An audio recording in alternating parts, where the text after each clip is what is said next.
Hi, today I'm going to be talking about Proposition 50. What does it mean for Californians in democracy? Prop 50 has sparked national discourse and it's posed many questions. It's a site of intercultural conflict because there's an ongoing debate regarding whether or not this proposition is good for democracy.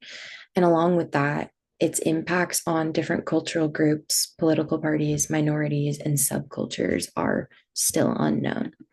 So, the Legislative Analyst's Office says that Prop 50 authorizes temporary changes to congressional district maps in response to Texas's partisan redistricting. So, the next step is to look at Texas's partisan redistricting and gerrymandering. So, redistricting actually takes place every 10 years, and it's done to ensure that within districts, populations are being accurately represented. And this is now being done in Texas in the middle of a cycle. So, it's only been 5 years since the last redrawing of congressional districts took place. And this is happening because Texas wants to win 5 Republican congressional seats in order to guarantee a majority of Republican seats in the House of Representatives. This idea is referred to as durable majority gerrymander, which means that lines are being redrawn strategically to advantage one political party over another in an election. So in Texas, we can see this happening where there are larger Democratic populations in metropolitan areas, but lines are being redrawn to combine those areas with more rural areas where there's more Republican voters. And it essentially dilutes those Democratic voices and um, silences them. And California then responds to this by proposing Prop 50. And KDEM, California's Democratic Party, it's an affiliate of the Democratic Party, described Governor Newsom's approach to this proposition as a direct response to a Republican power grab orchestrated by President Trump and state leaders in Texas. So now California wants to win 5 congressional seats that will negate the 5 seats in Texas. And there are 5 principles that comprise Prop 50, according to KDEM. And it is supposed to protect democracy, gives power to the voters, commits to fair redistricting, is fair and proportional, and is temporary. So it would only last until 2030. But the problem here is that all of these principles are subjective. Um, what fair means to one person might mean something completely different to someone else. And we have to think about how different cultures and people with different values and different lived experiences are going to understand what fair redistricting is, or what power means, or what democracy means, even. And so the League of Women Voters kind of encapsulates this idea through deciding not to take a stance on Proposition 50 because they believe that people who are going to be the most affected by these maps should be the ones to decide if it's fair. And these people are typically people of color who are underrepresented, and they should be the ones who really have a say in this proposition, according to the League of Women Voters.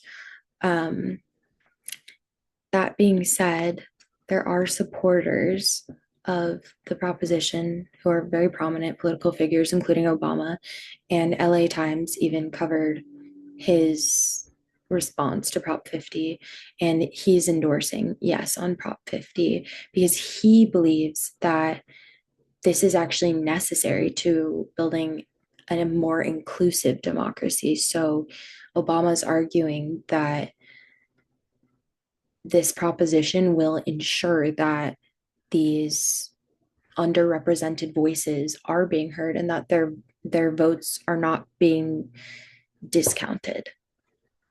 But in contrast, Arnold Schwarzenegger um, has stated that he does not agree with Prop 50, and ABC7 covered his response. And he believes that two wrongs do not make a right. And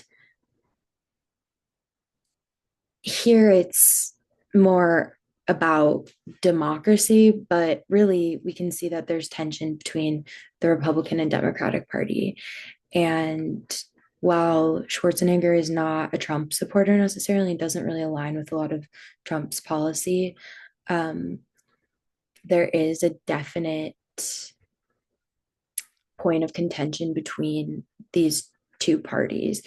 And this power struggle might be overshadowing those voices that aren't heard. Um, Democrats and Republicans kind of take center stage in American politics.